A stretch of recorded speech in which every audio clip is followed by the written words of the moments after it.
Okongwu mele Okongwu emekwa ọzọ. You guys should just join me and listen to what I'm just going to do it in a brief form so that you understand what I'm saying. Okongwu Dibia is not getting there, because there is how people will behave. You will think that they are going insane, like Hara Ibagoha. Let me just finish this thing. Because we can name now, imagine what. Oh, Juju, Juju need as in Negis Obuni, so one of Jiggy.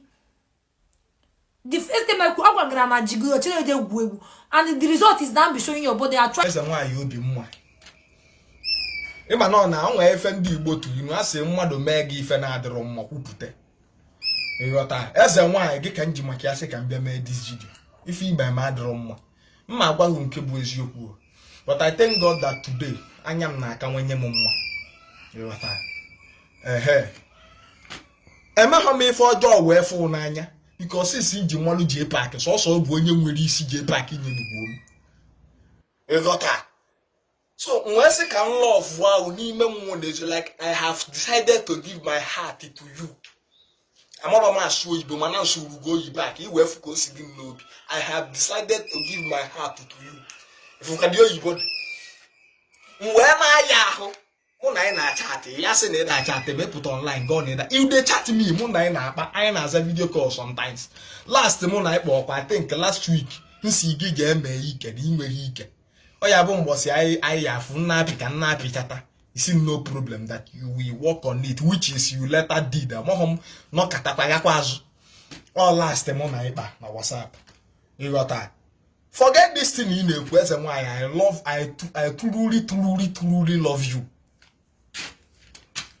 You got that. I only feel guameba no na my memory. Let's go do mumba. Oh, okay, to nyego. Ego ka mma na menwe ho ego ka mma na maye nye go bulu ego shoshe yafu maka mu nwe ediho what I can do anything for you so okwesi otu anya na egbu mgbe beautiful your love your sweetheart and all the easy odi okwo mma if imesi kwa kai did you know the plan I have for you, and did you know the plan I have for you? I'm my men then now same happen this game won't happen. Say I'm bad that if not to you, where is it? Say na jim like I to my girl or the can situation na for money, I can betray. Na fancy tilo no na this girl on. Only na mweze nwa you be nwa je we anam for ya na anya na ntwe enu ya. Nya kweta today, tomorrow mbia mego. Erota. And again, some of you people need to pass on between me and my love. What God will join together, let no man put us under. The Christian, what problem make best and why you be mother, make mother. Make us as a why, sweet at him.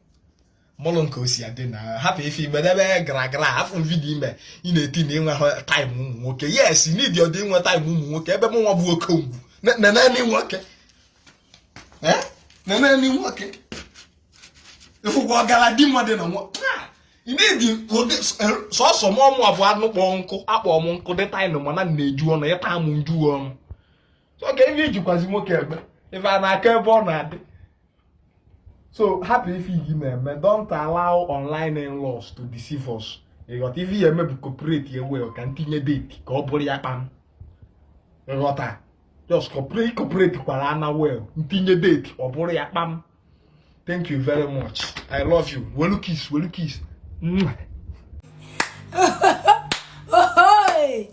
Can't you want Archie? Okongwu, you see na muna gipa na WhatsApp. Look, let me just get it right too. It's in on the phone. Muna gipa na WhatsApp. I accept you, Okongwu. Delisi. The worst part of it is that when I say you are confused, at the same time you are typical, like you are a liar. Okongwu, go and treat yourself for Apollo. Okongwu, you are suffering from Apollo. Mama Romobo. Apollo or anything can happen. Gabambo give me fire gapo. You know, I see no mad to because of me.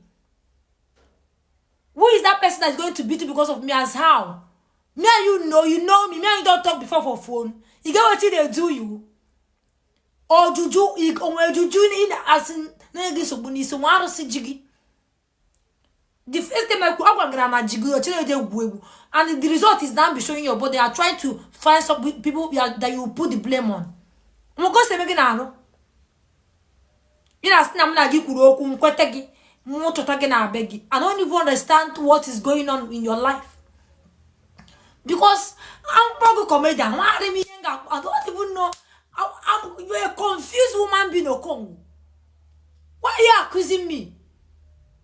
Chineke. I'm not stranded because when I hear that video, because I was I said, did you even think that I have that kind of time? You called me. When I get people sing on WhatsApp. You been on WhatsApp. When I get I'm quoting and guy. Okongwu, I know that you're lying. I know that you are a liar. Like nkago si nibu you ina kweli. I will not even say that you're funny. You are a liar. How can you just open your mouth and say that I accept you? I accept you as how? Imonyambo Okongwu. You don't go on before. If not that you are seeing me on this social media. Imonyambo. Why would you come and lie against me now? When you make it, go and treat yourself. Do you think that this thing that is doing is nothing?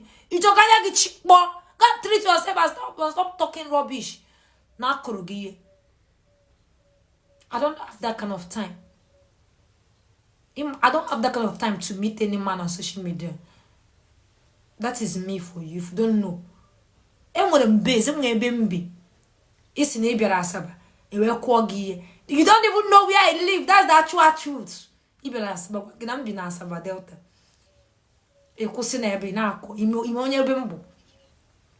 Oga, no they whine me. No they whine me.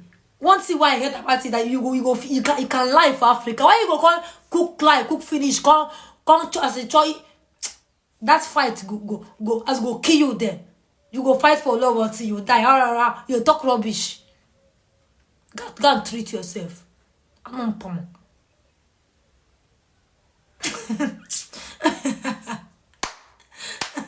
Hey! Okongwu, Okoko. Ichaka, leave me, oh.